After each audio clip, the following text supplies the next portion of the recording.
bago kayo maghukay, estimate nyo muna po yung lalim para mayroon kayong idea na ganun po kalalim yung ating hukayin. Pero pag hindi mo po yung estimate at hinukay mo na at gamitan mo na ng Japanese one o aurameter o Japanese aurameter na habang kalahating metro para hindi mo po malampasan ang aura ng gold na kung saan doon ka po magdidrip. Pag itinas, dapat sabay po yan, dapat pantay po yan, at dapat pag itinas mo may pundo, pag pinunduhan mo po yan, hintayin mo yung paggalaw niya.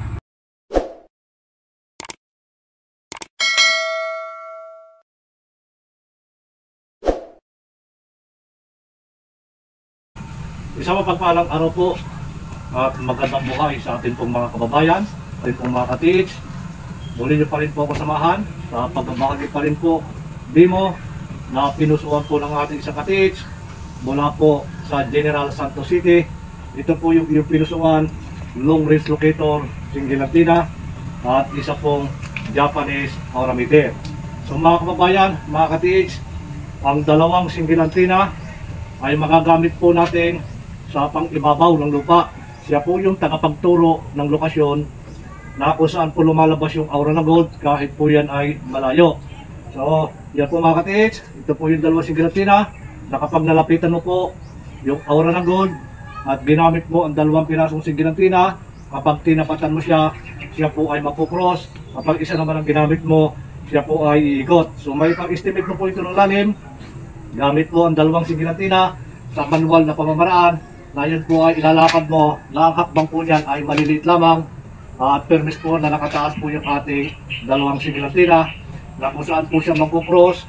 Yun po yung unang estimate ng lalim na binibigay po ng ating locator, pero yun po ay magiging times 2 lalo na kapag tayo po ay nakasapatos o nakachinilas. So mga kababayan, kung hindi po gagamitin natin yung dalawang single antenna sa pag-estimate ng lalim, kailangan po tayo gagamit ng magnetic wire number 18 na kung saan po lumalabas yung aura ng gold. Doon po natin tutusok yung dulo at yung natitirang magnetic wire na 40 o 50 meters, yan po yung ilalagay natin papalayo. So kapag yan po ay ginamitan na natin ng locator, isang locator, yan po ay hindi na magtuturo doon sa ating detection ng aura ng gold at papunta na po yan doon sa katawan ng magnetic wire. So ito yung kagandahan din mga ka-TH na kapag dalawang pirasong single antenna, bukod po doon sa pwedeng pang-estimate ng lalim, ay magagamit din po natin ito sa paghanap ng sucker deposit. Lalo na yung closed tunnel o saradong tunnel na kapag yan po ay sinarado, asahan yung mga ka-TH, yan po talaga ay loaded. So ito pa rin mga ka-TH, mga kababayan, napakahalaga pa rin po ng ating Japanese aurameter. Ito po Japanese aurameter ay adjustable, pwede po natin paigsiin, pwede pahabain, at pwede po pandukot sa maliit na butas o pagkapangman sa tunnel kung yan po hindi kayo makaupo, makatindig. So yun po yung kagandahan. Ang Japanese aurameter at Japanese one, yan po ay aking pinag-isa. Ang dalawang pirasong Japanese at isang aurameter ay ginawa ko pong Japanese aurameter na magagamit po natin ito lalo na kapag nagsimula po tayo maghukay. So mga kababayan, mga ka-TH, bago kayo maghukay, kailangan i-estimate nyo muna po yung lalim para mayroon kayong idea na ganun po kalalim yung ating hukayin.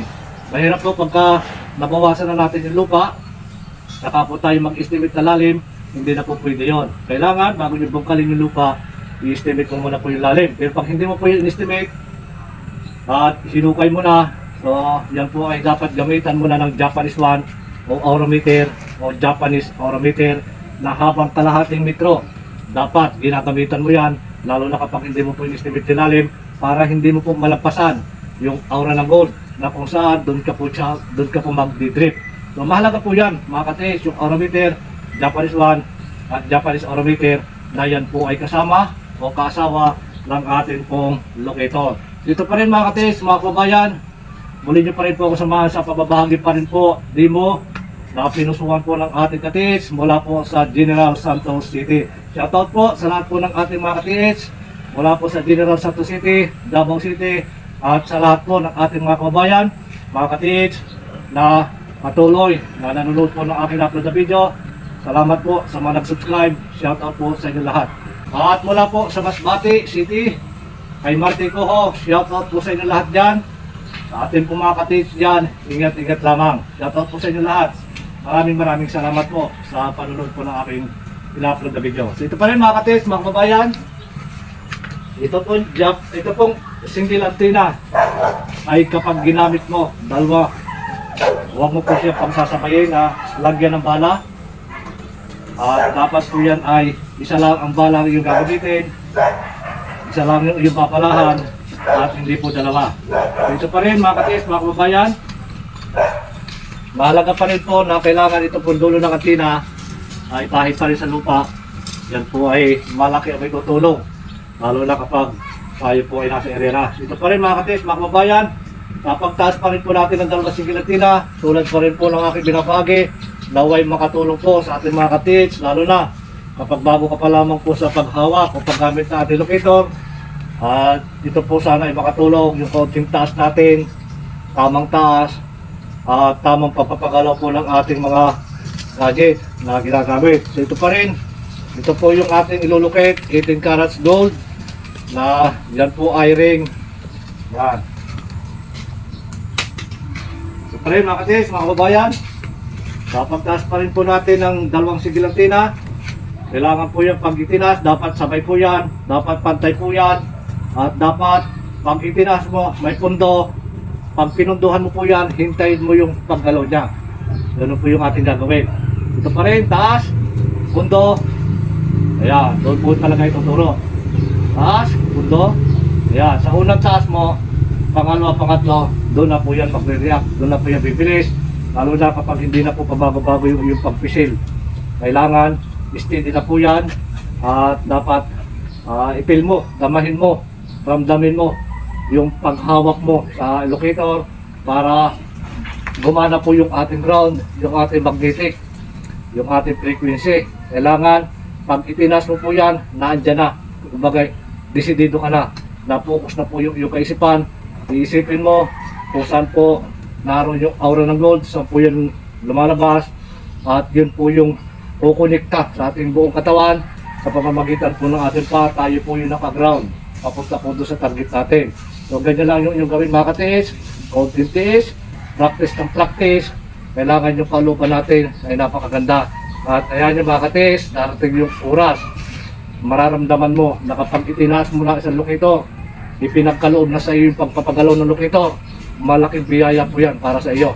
So ito pa rin mga ka-teach, mga kababayan, kapag kayo ay nagkaroon na ng locator, lalo na kapag ganyan sarili nyo na, huwag nyo ipagpaupa o humingi kayo ng bayad bilang kapalit. At napakalaga po yan, yung itulong nyo. Yun ang mahalaga mga ka-teach. So ito pa rin mga ka-teach, mga kababayan, dadamahin pa rin mo natin yan, pagtaas, yan, doon natin sa babaling, yan, tungo na kaunti mga ka-teach, huwag nakatingala.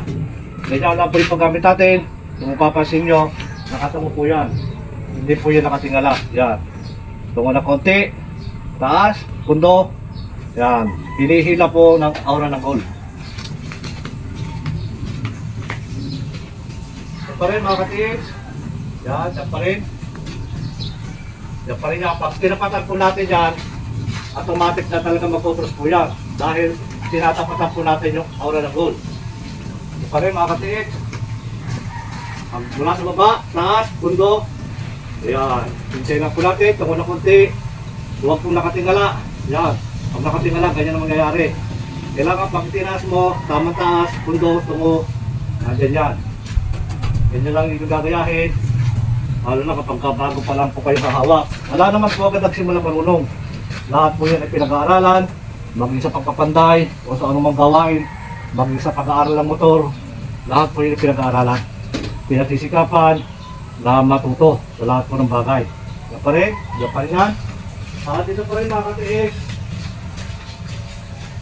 Yan, wala pa rin po dyan yung ating circuit. So, halimbawa ito silangan. Dito po tayo. Yan, para mabilis yung makakuha. Ganyan. Tapos pagka nandyan yan mga ka-teach, yan na yan. Diretso na yan. Yan. Pag malapit na po yan, malapit na ako sa kanya, so pwede na po ma-close ang ating dalawang single antenna. Yan. Ito pa rin. Ganyan yan. Ito po yung kagandahan na kapag dalawang pirasong single antenna, ay makukur siya. Kapag isa naman ang ating ginamit, siya naman po ay ikot. Ito pa rin mga katiis, ito po yung Japanese orometer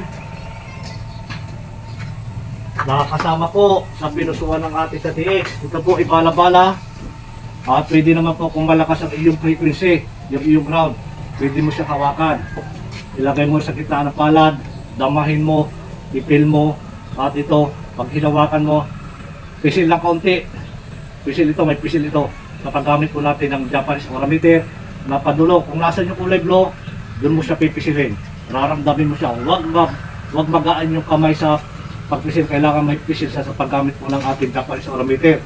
Ang Japanese orometer, bala-bala rin po yan. Ayan, may mga complete load na rin po yan na ating nilalagay. So ito po mga katiis, mga kababayan, ito po yung ating, yan po yan, nagbabaw siya. At ang ulo, tatapat po ng gold, sa aura ng gold. Yan, ganyan na mga katiis. Kahit ako'y malayo pa, basta tumapat po yung ulo, ang reaksyon po ng ating kwan, pabilog namin po siya. Ayan, ganyan po yan. Ang resulta ng ating, yan, pag tumapat ako dyan, malaki po yung kanyang ikot. Yan, ganyan po yung ikot niya mga katiis. Pabilog. So isang kimregit, lalo na kapag ito ay medyo maiksi, mabilis po yung kanyang pag-ikot niya, no? Kung isipin niyo mga katiis, mabilis po yan. Basta pagkatapatan po yan, lalaki po yan, depende po yan. Basta mabilis po yan. Yan. Depende po yan sa paggamit, pisil na konti, na may higpit yan, so huwag laging malubay.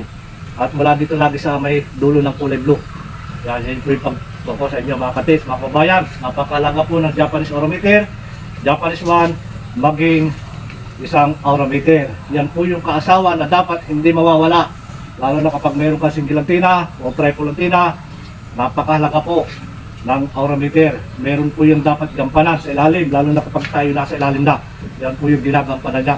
So mga kababayan, mga katiis, muli po sa probinsya ng General Santos City, maraming salamat po sa pagpuso mo sa atin pong dalawang spirasyon single antenna, maging isang Japanese orometer. Shoutout po sa inyo lahat dyan, sa lahat po ng ating mga katiis na patuloy na nanonood. Shoutout po sa inyo lahat. Pagpalain po tayo ng maraming biyaya at higit po ang isang magandang kalusugan. Maraming salamat mga katiis. God bless you all.